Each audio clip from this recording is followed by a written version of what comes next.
Selamat siang pemirsa Bagak TV yang kami cintai.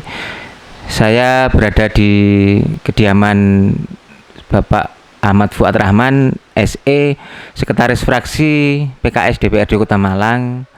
Bincang-bincang dengan beliau santai untuk menghibur atau memberi informasi, edukasi terkait apa yang harus dilakukan dalam situasi pandemi COVID-19. Saya sapa dulu Bapak Ahmad Fuad Rahman. Selamat siang Pak Ahmad Fuad Rahman.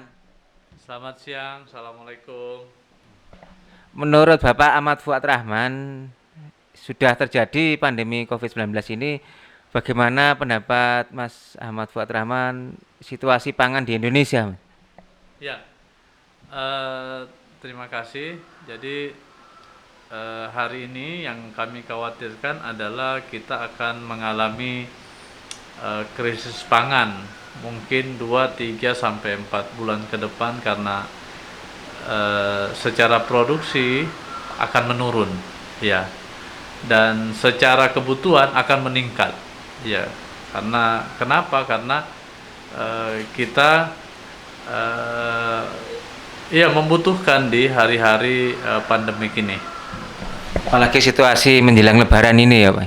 Ya, apalagi situasi Lebaran ini yang mau Lebaran di era normal biasanya kebutuhannya meningkat, ya kan? Karena ada buka bersama, ada makan bersama dan sebagainya. Dan sekarang juga sebenarnya dibutuhkan, ya, kebutuhannya sangat signifikan sebenarnya. Cuman kita terhalang karena ada beberapa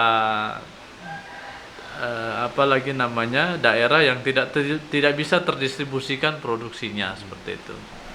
Apa solusi ketahanan pangan di tengah pandemi COVID-19? Karena kan tidak semua orang bisa beli beras. Mengingat dirumahkan juga banyak pegawainya. Kemudian yang kedua, sarana transportasi juga tidak semua diperbolehkan. Yang boleh hanya logistik, hanya untuk medis dan sebagainya. Menurut Bapak Ahmad Fuad Rahman, solusi ketahanan pangan seperti apa? Ya, solusinya bukannya kita mau mengganti beras, ya, tetapi mungkin buah-buahan atau sayur-sayuran perlu kita konsumsi lebih banyak, ya kan? Bukan sebagai substitusi tetapi untuk menambah. Nah, untuk mendapatkan buah-buahan, sayur-sayuran ini alangkah baiknya kalau kita sudah mulai dari rumah kita berkebun di pekarangan rumah kita sendiri, seperti itu, Pak Satria. Ya, mengingat juga saya pernah baca data di Kota Malang luas sawah sudah mulai berkurang. Jadi harapannya masyarakat saya setuju bisa menanam di pekarangan, sayuran, buah-buahan. Menurut panjenengan, sayuran apa saja yang bisa ditanam di perkotaan yang bisa meningkatkan daya tahan tubuh masyarakat? Karena kan ada fenomena di pasar sayur Kedung Boto Pakis, orang-orang sayurnya nggak laku dijual, dibuang di sungai, dibagikan ke masyarakat. Ini kan cukup ironis nih. Mohon pendapat Mas Ahmad Fuad Rahman. Ya, jadi sayur-sayuran yang bisa kita tanam di pekarangan rumah kita, ya, seperti kangkung. Kangkung ini bisa kita panen hanya dengan membutuhkan waktu 21 hari, ya. Kemudian ada bayam. Bayam juga mirip dengan kangkung, sekitar 21 hari juga, ya kan. Kemudian ada lagi selada. Nah, selada ini agak lama juga, tapi cukup 30 hari ya selada. Kemudian ada caisim, ya, ada sawit putih, lobak, kacang polong, dan tomat itu. Seperti itu, Pak Satria. Nah, kalau tomat sama lobak ini sekitar 60 hari, ya, seperti itu. Berarti masyarakat tidak harus beli sayur di pasar modern tapi bisa menanam sendiri ya. Sehingga bisa istilahnya mengurangi kejenuhan berada di rumah itu ya. Ya, betul. Ini juga salah satu tip untuk kita bisa lebih produktif di rumah kita masing-masing. Karena di era pandemik ini khususnya Malang Raya yang sedang menerapkan PSBB, ya, kita harus lebih produktif di rumah, seperti itu, Pak. Ya ada juga fenomena Pak. Jadi banyak orang ini mencari sembako murah karena prediksi sembako ke depan itu ketika terjadi kemarau berkepanjangan mulai mahal. Nah, apa solusi Pak Ahmad Fuad Rahman selaku Sekretaris Fraksi PKS Kota Malang ketika khususnya beras ini harga sudah mulai naik ini? Ya, eh, pertama memang kita ingin mengecek dan memastikan bahwa produksi beras ini bisa berjalan walaupun lambat ya.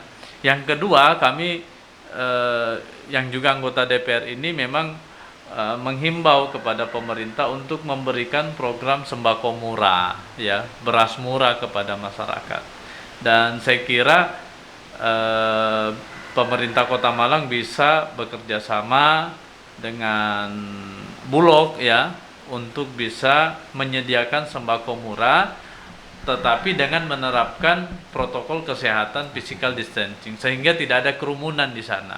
Atau bisa didata duluan, ya kan?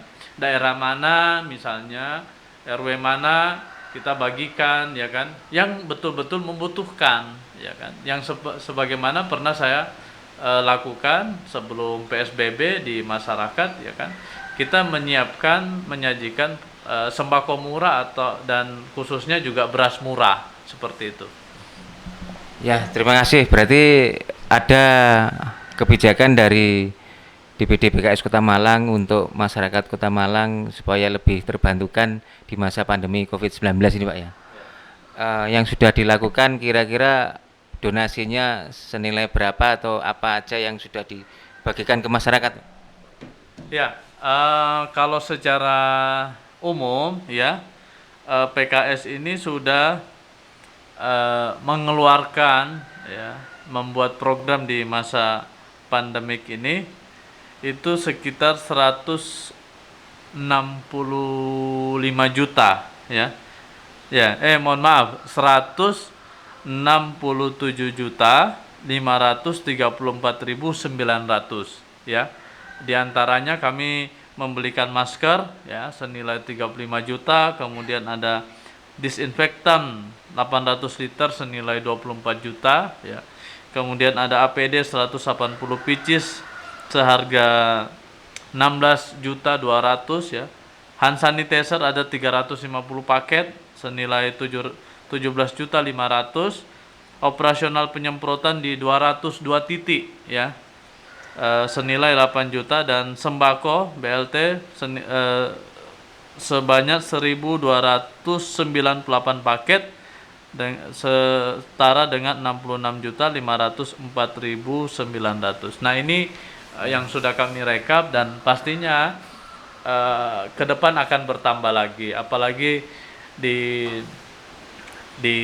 musim Lebaran yang akan kita hadapi. Kami juga menyiapkan bingkisan hari raya untuk kader, pengurus partai dan tokoh masyarakat seperti itu. Ya, demikian pemirsa Pagat TV.